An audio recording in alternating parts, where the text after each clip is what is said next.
From the Chronicle Podcast Network, this is the Skin Spectrum Podcast, your weekly conversation about ethnodermatology. This discussion is all about our skin, the doctors who treat it, and the diverse patients who live their lives under it. On today's Skin Spectrum Podcast, we talk about pain management strategies for patients during aesthetic dermatology procedures. Your host today is Dr. Julia Carroll, dermatologist and founder of Compass Dermatology in Toronto. Dr. Carroll's guest is Dr. Lisa Kellett, dermatologist and founder of DLK on Avenue in Toronto. Here's their discussion. Welcome to the Skin Spectrum Podcast. I'm Dr. Julia Carroll, and I'll be your host this week. Today, we'll be speaking about pliaglis and the patient experience with Dr. Lisa Kellett. Hi, Dr. Kellett. Hello. So let's talk about what kind of procedures do you use topical anesthetics for at DLK on Avenue? So we commonly use topical anesthetics for resurfacing lasers. We'll also use it for patients who are quite sensitive to intense pulse light. And then we find it particularly helpful for patients who are doing microneedling as well as hyaluronic acid injectable fillers. Okay, great. And have you picked up any tips or learnings during your experience with topical anesthetics? I think the most important tip that we have learned over the past 20 years, in fact, has been that for patients, comfort is key. It's important for them to be comfortable, and we find that it significantly enhances the patient experience. Okay, great. You're listening to Skin Spectrum Podcast. I'm your host, Dr. Julia Carroll. Some topical anesthetics, such as pliaglis, have a 20 to 30-minute drying time. How do you incorporate this into patient scheduling, and how do you think it compares with other topical anesthetics in terms of time from application to anesthesia?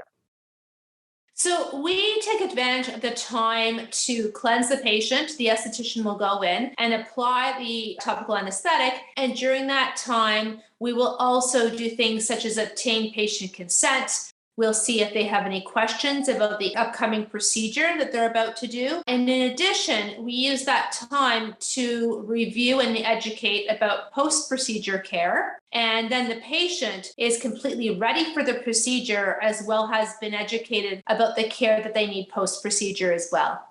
Okay, that's great. That's a really good tip. I think that, as physicians, we're quite busy and our patients tend to be busy as well. So maximizing that time in the chair, I think, is really helpful information for our listeners. What do patients think of the use of topical anesthetics? Can you describe some experience that you've seen in your office and feedback that you've received? Right. So it has totally revolutionized, I think, the care that we give patients. As I said, 20 years ago, topical anesthetics were not as broad in use in cosmetic dermatology practices, so that we used to, for example, inject lip fillers without any anesthetic. And I think that using a topical anesthetic significantly enhances patient comfort, has an impact of having patients be more excited about the procedure and less worried about the pain of the procedure. And I also think it helps with patient retention and that patients do come back for procedures that are more comfortable. Yeah, absolutely. That's a great point. You're listening to Dr. Lisa Kellett, founder of DLK on Avenue. Thanks, Dr. Carroll. I understand that you use topical anesthetics regularly at Compass Dermatology. One of them is pliaglis. How has implementing it back into your clinic changed your practice? Well, it's been a nice welcome addition back to our clinic. We really missed it when it was gone. We actually tried a few different ways to compound it, and we could never quite get the compound equivalent to the commercial product. So it's been great to use it again. We have found that it's been really helpful in certain anatomical areas, like around the eyes and on the lips. And I have to say, in general, my staff really enjoy using it. My assistant describes it that it's kind of like Elmer's glue. You put it on and it peels off, and it's kind of fun as well. And I find it's less messy as well. So for lots of reasons, it's been a nice addition back into armamentarium in terms of topical anesthetics and keeping our patients comfortable. Okay, thank you. And there are multiple topical anesthetic options available to physicians. So from your experience, what kind of product do you find is optimal for patients? That's a great question. I think, we do carry 2 or 3 different varieties of topical anesthetics in our practice. As I mentioned, I think the Plagueless product is excellent because of the peel off component of it. I like it for areas where it tends to drip. So that would be, again, around the eye area. And sometimes it's dripping. Sometimes it's actually patients with extremely long eyelashes. They'll get topical anesthesia into their lashes. It gets into their eyes. So that product works really well for that. It's really good for around the lip area. Again, it doesn't melt into the lip. We'll also use it for spot treatment. So if we're not doing a whole face, but we know exactly where we're going to be injecting, it's great for just being very precise.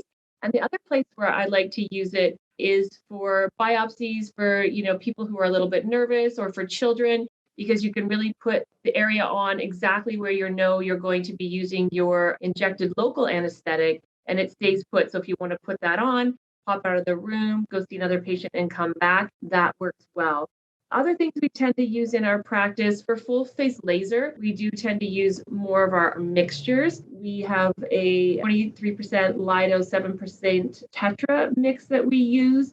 We find that one kicks in relatively quickly, but it does tend to wear off, versus we have a 30% lidocaine and lipoderm. That one takes a little bit longer, so you do have to plan that out in terms of having the patients come in early, but it tends to last longer. We have been doing some split faces with the products with the Plagueless, and we actually have found that the Plagueless has lasted longer. So we are transitioning some patients over for full face as well with Plagueless. We know that there have been reports of allergies to topical anesthetics. So what options do you use when you are concerned about a potential reaction to one of these agents? So I think, one of the common ones that a lot of people use is betacaine, tetracaine, lidocaine mixtures. So if somebody tends to be allergic or they had reactions in the past, then that might be one that I'm avoiding, because we've got 3 potential allergens plus the base there. So I'm looking for products that have less ingredients in terms of the topical anesthetic. And then we can also do tests on people. So if someone has a history, we can bring them in, or on the day they're booking their procedure, and we can just apply the various products that we have and watch them for immediate reaction, and then just follow up with them the next day and see if they had any reactions to the products. I think as dermatologists, we know it's always important to remember that it may not be the active ingredient, but it could be the vehicle or the base. So just for people to keep that in mind, that you should always just blame the topical anesthetic for the allergen. That's a very, very good point. There are many procedures that we as dermatologists perform that are made more comfortable for the patient with topical anesthetic. So do you find that self-occluding films are particularly helpful in certain procedures, and which procedures would they be? So I do like it a lot for my injectable patients. It's probably my go-to there because it's very precise. So if I plan out ahead where I'm doing my injectables, then we can use the self-occluding Plagueless on it. Again, around lips and eyes, I find it very helpful. And then, for some patients, I have some concerns about, putting on a topical, and then when you wipe it off, you sometimes can't get it off entirely. So I do think it's something to consider when you're doing ablative laser procedures or microneedling, when you don't want to laser in or microneedle in the topical anesthetic. I think something that's self-occluding is nice because you get the anesthetic effect, but then you can peel off that delivery or base system, and then I'm not as worried about foreign body reactions. Oh, that's such a good idea. So I think in essence, I think it's important to have these discussions because I think that they're important for educating all of us about the use of topical anesthetics.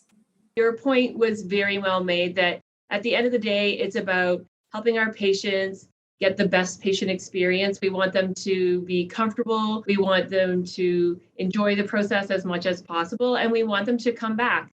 And so the more comfortable they are, the less nervous they are, the better it is for both the physician and the patient. Okay, thank you, Dr. Carroll. You've been a wonderful host, and I've enjoyed chatting with you. Yeah, it was great. You've been listening to Dr. Lisa Kellett on Skin Spectrum podcast. Thank you for listening, and thank you for your time, Dr. Kellett. Thank you. Thank you to Dr. Julia Carroll and Dr. Lisa Kellett. Listeners, if you have a question or comment about this episode or ideas about future podcasts in this series, please share your thoughts. Get in touch by sending a message to podcast@skinspectrum.online. Attach a voice clip to your email, and we might use your question on a future podcast. The Skin Spectrum podcast is produced from studios in Buffalo, New York and Toronto, Canada by Chronicle Companies, publishers of the Chronicle of Skin and Allergy, and organizers of the Skin Spectrum Summit. Visit us at www.skinspectrum.ca or www.derm.city, where dermatology lives. Subscribe to the Skin Spectrum podcast at Apple iTunes, Google Podcasts, Stitcher, Spotify, or wherever you get your podcasts. This episode was produced by Jeremy Visser, with assistance by Aria and Pakaris. Research was done by John Evans and Alan Ryan. Until next time, thanks for listening.